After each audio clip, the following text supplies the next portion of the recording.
अभी हम लोग सबसे पहले ध्यान अभ्यास किए हैं। भगवान बुद्ध की तस्वीर कहीं देखेंगे आप, भगवान शिव की तस्वीर को देखेंगे आप कहीं, भगवान महावीर की तस्वीर को देखेंगे, ध्यान मुद्रा में देखेंगे आप। ध्यान करते किस लिए हैं? सुन लो, समझ लो। जो जानते हैं वो तो जानते ही हैं, जो नहीं जानते हैं वो भी जानिए कि ध्यान क्यों करते हैं। इस चमड़े की आंख से संसार की चीजें दिखाई देती हैं, जो जन्मता है, बढ़ता है और नष्ट हो जाता है, लेकिन इसको चलाने वाली शक्ति जो है न जन्मती है, न बढ़ती है, न मिटती है।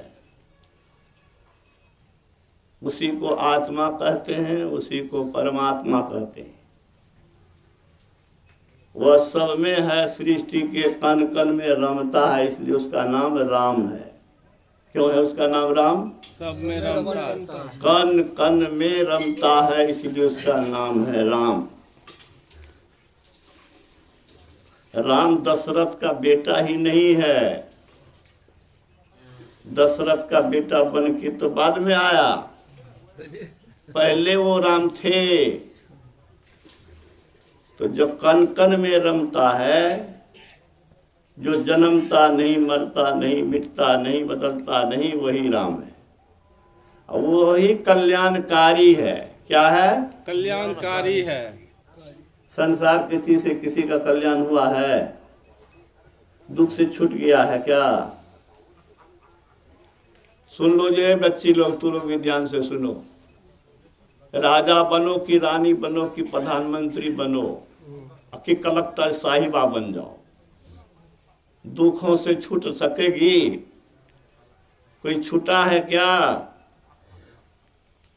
जब तक उसको नहीं देखोगे, अरे बिजली को देखते हो, एसी गाड़ी को देखते हो तो उसका उपयोग करते हो, सुखी होते हो, लेकिन ये क्षणिक चीज है, इसलिए मिलने वाला सुख भी इसका क्षणिक है, दुख में बदल जाता है।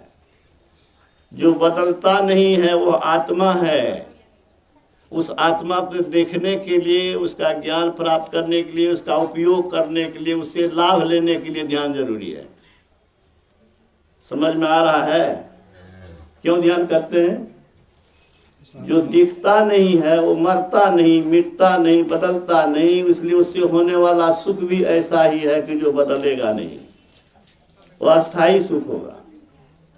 इसीलिए इस ध्यान की बड़ी जरूरत है। तो आधा घंटा का ध्यान पुष्पा जी के बड़ी लालसा थी कि यहाँ ध्यान हो। वो चाहती थी कि 9 बजे से 10 बजे का 1 घंटे का ध्यान अभ्यास हो, महात्मा लोग रहें। तो मैंने कहा कि देखिए भाई, 9 से 10 ध्यान करके फिर लौट करके आएंगे, हम लोगों को प्रॉब्लम है, इसलिए एक ही बार दोनों काम होगा। तो ध्यान अभ्यास हुआ। इसके बाद हम लोगों ने राम का संकीर्तन किया। जय जय राम, जय जय राम, जय जय राम, जयति जयति जय राम। जयति का मतलब क्या हुआ? आपका यश फैले, आपको लोग जाने। हे परमात्मा, आप तो सब में रहते हैं, सब में व्यापक घुसे हुए हैं, सब ते न्यारा, सब में घुसे हुए भी हैं और बाहर भी हैं। तो ईश्वर की स्तुति हम लोगों ने किया, गुणगान किया। इसके बाद क्या किया? आप लोग तो लेट से आए हैं। इसके बाद संत की स्तुति हम लोगों ने की। सब संतन की बड़ी बलिहारी, बड़ी बलिहारी। क्यों गाते हैं? संत ईश्वर में मिलकर के ईश्वरी शक्ति प्राप्त किए हुए होते हैं। जो ईश्वर की स्तुति, संत की स्तुति करेंगे, संत से उनकी रक्षा होगी। क्या होगी? रक्षा होगी। गुरु महाराज को वैशाली में सत्संग कराने के लिए बुलाया। खिड़की न किवाड़ थी, कुहासा घुसता था इधर से उधर से, कड़ाके की ठंड थी, पाला घुसता था निकलता था, बड़ा कष्ट हुआ सेवकों को। कहा कि हुजूर को जहाँ प्रोग्राम नहीं होना चाहिए वहाँ पर प्रोग्राम देते हैं, अपने भी कष्ट सहते हैं और हम लोगों को भी कष्ट सहना पड़ता है। समझ लो बेटे, काहे हम लोग संत स्तुति किए हैं, तुम भी करना, क्यों करना सो समझ लो।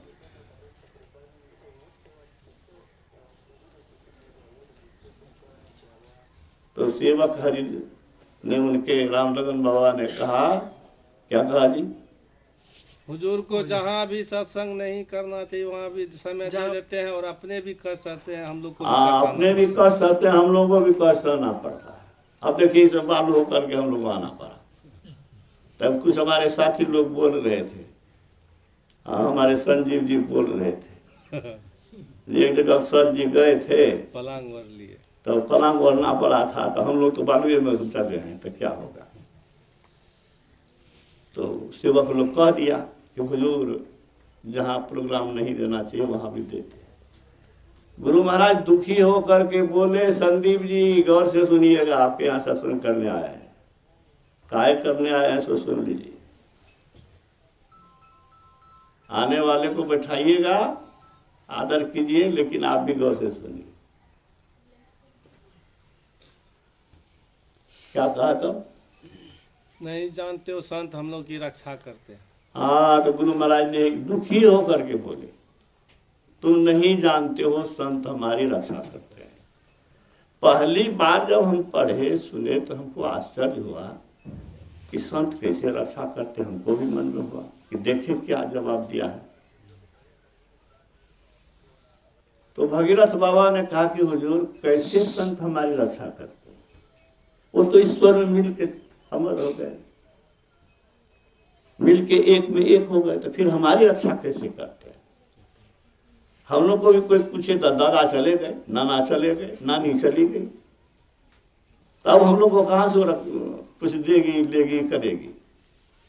तो संत तो चले गए, तो फिर कैसे रक्षा करते हैं। तो गुरु महाराज ने कहा कि देखो जी, क्या वे मुक्त नहीं हुए हैं? भक्त ने कहा। तो गुरु महाराज कहते हैं, हाँ जी मुक्त हैं, ईश्वर में मिल गए हैं, लेकिन उनका अख्तियार है, अपनी मौज से चेतन शरीर के साथ रहकर शून्य में रक्षा करते हैं। कौन शरीर समझा? चेतन सुना ना, चेतन शरीर, चेतन माने ज्ञानमय शरीर। ये शरीर जो है इसमें कोई ज्ञान नहीं है, तुम निकल जाओ तो इलाज हो जाएगा। चेतनमय शरीर जो है, ज्ञानमय शरीर है, वह सार तत्व वाला शरीर है, वह उसमें ज्ञान रहता है। तो चेतन शरीर के साथ शून्य में रहकर रक्षा करता है। कौन करते हैं रक्षा? संत लोग। अब देखिए हनुमान जी के भक्त हैं, तो मूर्खे कहेगा कि मतलब बेवकूफ कहेगा, नास्तिक कहेगा कि हनुमान जी नहीं है। हनुमान जी त्रेता युग में हुए ना जी, बीच में द्वापर बीता ना, 8,64,000 वर्ष उसका बताते हैं उम्र, आयु किसका? द्वापर युग का। तो बीच में उसी ठो को मान लीजिए, त्रेता के अंतिम में मान लीजिए कि हनुमान राम हुए थे, तब भी तो 8,64,000 वर्ष वही बीता। अब कल युग हो गया 5,000 वर्ष। अब 500 वर्ष पहले गोस्वामी तुलसीदास जी को हनुमान जी ने दर्शन दिया। कहाँ पर? जहाँ पर सत्संग हो रहा था, राम कथा हो रही थी, पढ़िए रमें। तो संत मरते नहीं हैं, भक्त जो ऊंची श्रेणी के होते हैं वो मरते नहीं है, वो शरीर छोड़ देते हैं लेकिन वो मुक्त रहते हैं। तो गुरु महाराज ने कहा, हाँ जी वो मुक्त हैं, इसलिए हम लोग गाते हैं और रक्षा करते हैं, इसलिए गाते हैं सब संतन की बड़ी बलिहारी। उस दिन से हमारी रुचि और बढ़ गई। किसकी रुचि नहीं बढ़ेगी? अरे रक्षा जब हमारी होगी, कौन रक्षा करेगा भाई? चल रहे हो ट्रेन में, एक्सीडेंट होने वाला है, मोटरसाइकिल पर जा रहे हो, एक्सीडेंट हो जाए, बगल से जा रही हो साइकिल और मोटरसाइकिल वाला चाप देगा, कार वाला छिप देगा, कौन रक्षा करेगा? जहाँ कोई रक्षा करने वाला नहीं है श्रीमान, वहाँ कौन रक्षा करेंगे? वो अदृश्य शक्ति। बहुत लड़की का चीर हरण, सील हरण, अपराध होता है, बलात्कार करके मार करके फेंक देता है, नहीं फेंक देता है। तो द्रौपदी की रक्षा में भगवान कृष्ण क्यों आए? इसीलिए कि द्रौपदी भगवान कृष्ण की से जुड़ी हुई थी। तो उस अदृश्य सत्ता से जुड़ के रहना बेटे, पढ़ती हो खूब मन लगा के पढ़ो, ऑफिसर बन जाओ, लेकिन अदृश्य सत्ता से जुड़ के रहना। जहां कोई रक्षक नहीं होगा वहां वो रक्षक करेंगे। श्रेष्ठ सद्गुरु महाराज की जय। उसके बाद हम लोगों ने यहाँ विनती गाई, प्रेम भक्ति गुरु दीजिए। क्यों गाई? मांग किया कि मन तो संसार में रमते रहता है, और ये संसार बहुत दुख की नगरी है। बातचीत में कोई नहीं, मैं अपने समझा रहा हूँ, सबकी आंख में देख रहा हूँ कि कौन क्या कर रहे हैं, और जो इधर उधर करिएगा तो फिर मैं कुछ कहूंगा उनको। गौर से सुनिए, ये अवसर बार बार नहीं मिलेगा, कल कोई फिर सुनाने के लिए आपको नहीं मिलेगा। अब बड़ी शौक से आपको बुलाई है पुष्पा जी, बच्चे को भी सुनने दीजिए। भ्रमी भ्रमी दुख भूरी, कौन है इस शरीर में दुख नहीं भोगी हो? कह सकते हो भोगे हैं? कितनी बार भोगे हैं, कोई ठिकान है? कह नहीं सकते। जन्म लेने से, जन्म लिया था उस समय भी बच्चा रोता हुआ आता है। रोता हुआ क्यों आता है? वो लोग कब रोता है भाई? कष्ट में ही न कोई रोता है। इसका मतलब बच्चा जन्मा उस समय भी उसको कष्ट हुआ है। और जीवन में हम लोग कितना कष्ट भोगे हैं, सब कोई याद है, याद दिलाने की जरूरत नहीं है। दुख और सुख, दुख और सुख आता और जाता रहता है, तो लगा रहेगा। इस दुख के चक्र से छुड़ाने का और मुक्त बनाने का अगर शक्ति किन्हीं में है, रास्ता कोई बताएगा, मदद कोई करेगा, तो कौन करेगा? वो सदगुरु ही कर सकते हैं। इसीलिए हम लोग गुरु की विनती करते हैं, इसीलिए गुरु का दरबार भी लगाए हैं। शरीर नहीं है, लेकिन अभी भी कण कण में भक्तों की रक्षा करते हैं जो इनको याद करते हैं, इनकी महिमा अनुभव करते हैं। कैलिफोर्निया अमेरिका का एक राज्य है। मेरा एक विद्यार्थी है, अभी संगीत का प्रोफेसर है वहां।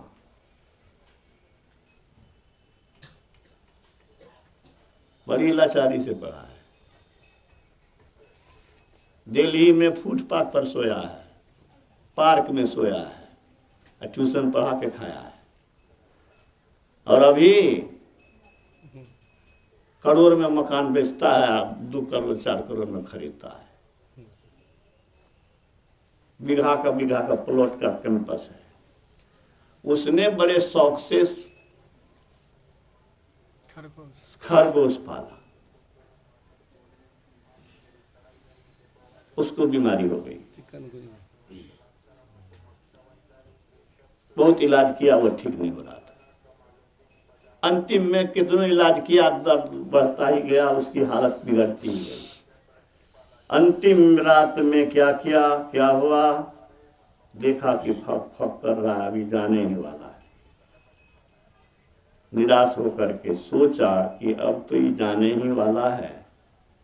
उससे दिल जुड़ा हुआ था, तो गुरु महाराज के तस्वीर लाके दिखा दिया कि इसका दर्शन करा देते हैं, मरेगा तो मनुष्य शरीर मिलेगा। अब तो मरेगा ही, लेकिन अगले जन्म में मनुष्य शरीर इसको मिले, इस लालसा से दिखाया। और निराश था, चला गया सोने के लिए। नींद टूटी तो जाके देखने गया, इच्छा हुई कि देखें क्या हुआ। वहां नहीं था, और बगीचा में खुदक के घास खा रहा। श्री सद्गुरु महाराज की जय। इनकी मृत्यु, शरीर त्याग 1986 में हुआ है। ये 2-3 बरस पहले की घटना है। तो ये गए कहीं नहीं है, इनको तस्वीर नहीं समझना। तुम भावना अगर रखोगे तो समझो यहाँ पर उपस्थित है। इसलिए हृदय से जुड़ो। तो उनकी विनती गाए हम लोग, फिर रामायण का पाठ हुआ। रामायण के पाठ में क्या हुआ, गोस्वामी तुलसीदास जी, जिसको भगवान राम ने दर्शन दिया, भगवान शिव ने दर्शन दिया, हनुमान जी ने दर्शन दिया, महाकाव्य लिखा। वो क्या लिखते हैं? वो लिखते हैं सुनी समझहि जन मुदित मन मज्जहि अति अनुराग लाहि चारि फल अक्षत तनु साधु समाज परियाग। चारों फल मिलेगा।